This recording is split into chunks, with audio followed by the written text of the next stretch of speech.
Muito bem, então prosseguindo aqui o nosso curso de retas, nós agora vamos entender o que é a inclinação e o que vem a ser o coeficiente angular de uma reta. Então vejamos primeiramente o que é inclinação. A figura a seguir nos mostra uma reta R não paralela ao eixo x. Seja α o ângulo que a reta forma com o eixo x, medido do eixo x para R no sentido anti-horário. Então veja, nós temos aqui uma reta R, e nós temos aqui um ângulo α. Observa que esse ângulo α ele é medido do eixo x no sentido anti-horário. Então, a medida do ângulo α, essa medida aqui, nós vamos chamar de inclinação da reta R. Ok? Veja, esse ângulo que ele forma aqui, ó, essa medida aqui, nós vamos chamar de inclinação da reta R. Então, com isso, nós vamos encontrar o coeficiente angular.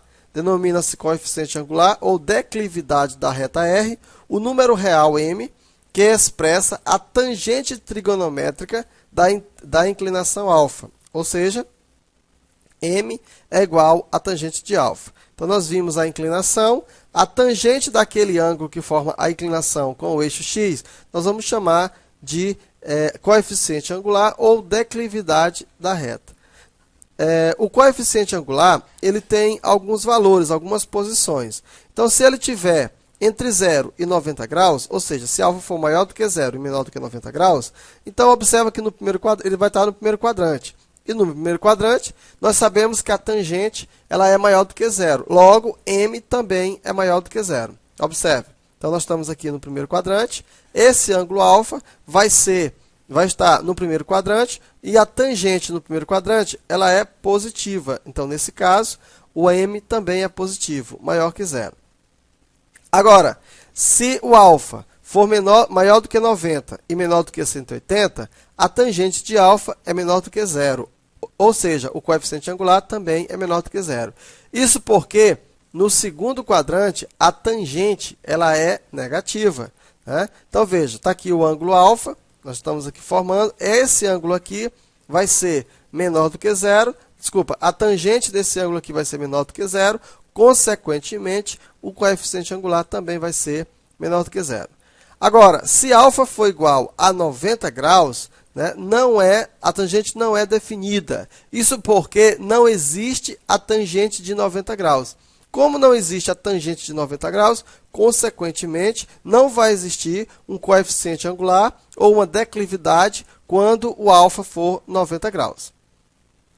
Se α for igual a 0, então a tangente de 0 é igual a quanto? É igual a 0. Nesse caso, a tangente ela é igual a 0. Então, aqui nós temos as variações do coeficiente angular. Então, vamos ver agora como é que nós fazemos para calcular esse coeficiente angular. Então, veja. Consideremos a reta que passa pelos pontos A, x1 e y1 e B, x2 e y2. Então, está aqui. Então, observa que eu tenho aqui o ponto A, x1, y1, e tenho o ponto B, x2, y2. E aqui nós temos, olha só, uma reta que passa por esses pontos, o ponto x1, y1 e o ponto B, x2, y2. Então, sendo o triângulo ABC, olha só, nós temos aqui o triângulo ABC, retângulo, né? Ou seja, esse ângulo aqui é reto, nós vamos ter o seguinte, que a tangente de α vai ser a distância de C até B sobre a distância de C até A. Então, nós vamos ter que a tangente vai ser y2 menos y1 sobre x2 menos x1. Logo, nós vamos dizer, então, que o coeficiente angular desse ângulo nós vamos calcular como y2 menos y1 sobre x2 menos x1. Então, dessa forma, nós encontramos o coeficiente angular de uma reta. Vamos fazer alguns exercícios para a gente entender melhor esse raciocínio.